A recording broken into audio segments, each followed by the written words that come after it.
I genuinely had no idea this film existed at all. I was in charge of the DVD section of a branch of HMV when this emerged, and I don't remember seeing it, at all. It's almost as if someone had stepped on a butterfly back in time to erase its existence for me. And it had a video game too, actually released before the movie, on that trusty old dumping ground for flop movie adaptations, the Game Boy Advance. Every video I seem to have done in this series of late has been about the old Game Boy Advance. But before we get into the nitty, and indeed its old chum, gritty, of Sound of Thunder's ill-fated video game, let's look at the even more ill-fated movie upon which it is based. Sound of Thunder was based on a 1952 short story by legendary literary sci-fi genius Ray Bradbury. It is possibly a major influence behind the term butterfly effect that would be introduced into the mainstream by meteorologist Edward Norton Lorenz in the 1960s.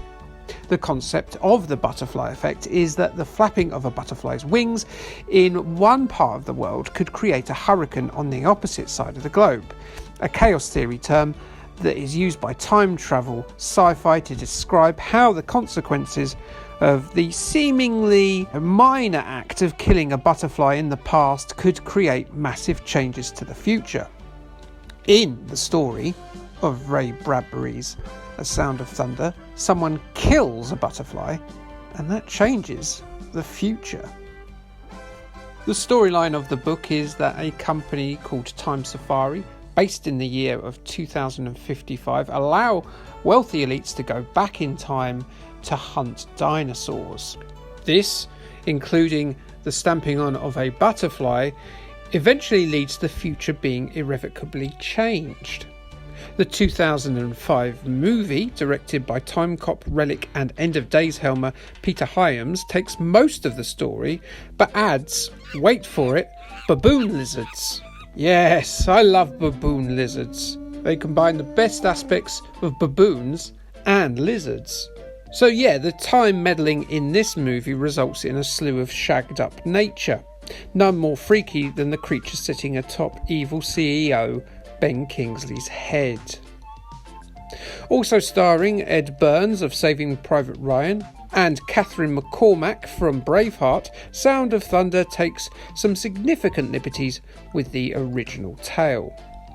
And it's a big old mess. Lazy performances, CGI special effects that look a decade out of date, non-logical scientific faux pas, loads of things eclipse even Ben Kingsley's Barnet as being the most terrible thing in the movie. The movie suffered from constant tumultuous issues throughout its production, with Bond actor Pierce Brosnan and director Rennie Harlin dropping out when it was originally supposed to be filmed in 2001. Flooding affected its shooting in 2002, and post-production troubles saw it miss its intended release year, with production company Franchise Pictures filing for bankruptcy during its time on the shelf. It quietly released in 2005 to, piss-poor reviews. A Sound of Thunder currently sits on a dismal 6% on critic reviews and a 18% audience score on Rotten Tomatoes. The box office is similarly pig swill. For a budget of $80 million to get a $1 million return domestically and $11 million return worldwide, well, that is astonishingly poor form. So, not a well-loved movie then. Moving on to the game, and we're back to that BAM Entertainment Franchise Pictures close relationship again, as witnessed in previous Game Boy Advance heavy episodes Driven and X vs. Sever. BAM would get first access to Franchise Pictures scripts, and given the quality and success rate of the Franchise Pictures movies we've covered, perhaps they shouldn't have bothered. A Sound of Thunder by BAM Entertainment was ready to go onto store shelves by mid-2003. The film's numerous problems meant that it wasn't going to be out then or the year after, so BAM released the game early with box art not derived from the source material. You wouldn't know that it was based on a film from looking at this image.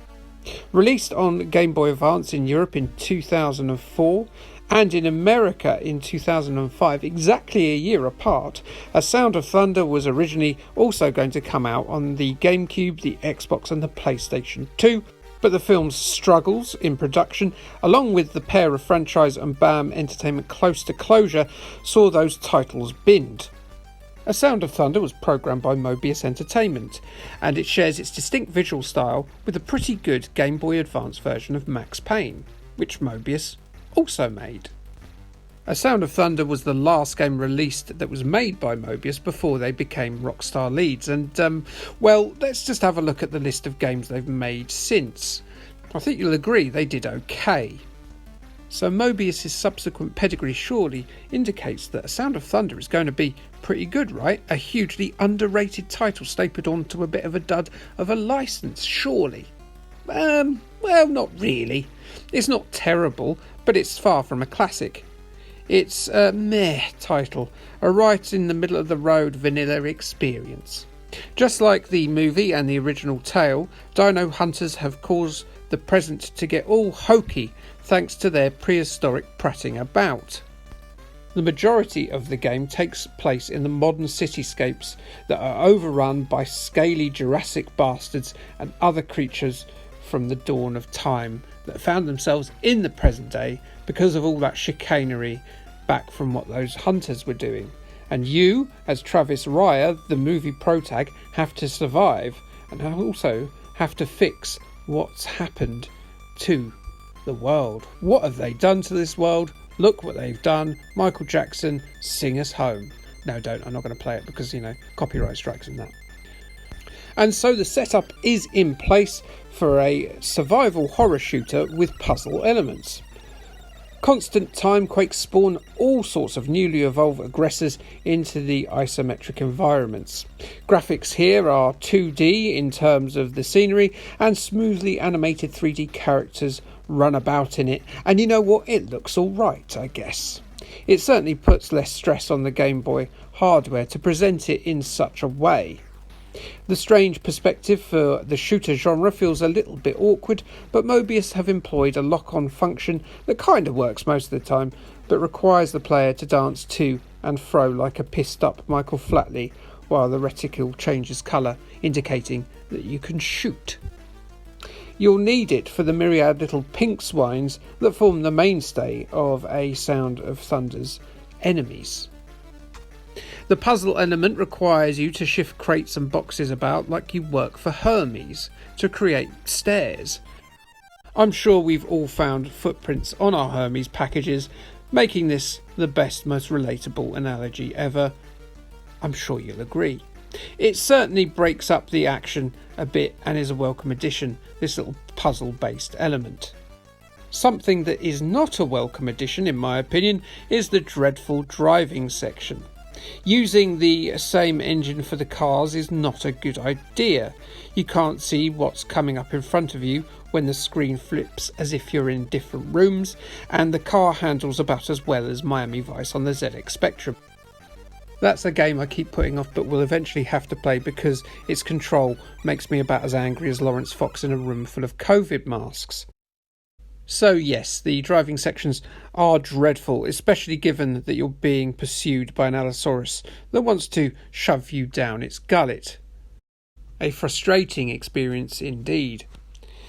I don't feel I can really comment on the multiplayer aspect as I haven't played it, but from what I've read it's a minor triumph. 2 players can play cooperatively and up to 4 can play death matches, and it's all very well handled. And all of this, by the way, off of a single cart. That is splendid stuff. The story mode, though, it's overall quite fun, a reasonable challenge, and while I won't heartily recommend it, I will say don't turn it down if you see it in CEX or at a boot fair. However, the Mobius-produced Gba Max Payne is a far superior product and an evolution of this game's engine, despite the fact it came out first. It's sort of fitting that, isn't it, given the time travel aspect of the movie and the game. Game Informer weren't a big fan of the game though. awarding the game a 45. They didn't rate the puzzles, the driving or the graphics. The June 2004 Nintendo Power enjoyed the puzzles, however, but they didn't like how similar the enemies were for the most part. They gave it a 62. IGN rated it a 7.5 out of 10, praising the multiplayer and stating the game isn't stale despite its long-term shelf-sitting existence. Now, if I was Ben Kingsley, I would try and find a way to time travel and keep stamping on Triassic butterflies until he found the one that erases the existence of that Ice Gem hairpiece. Like, subscribe, and K thanks, bye.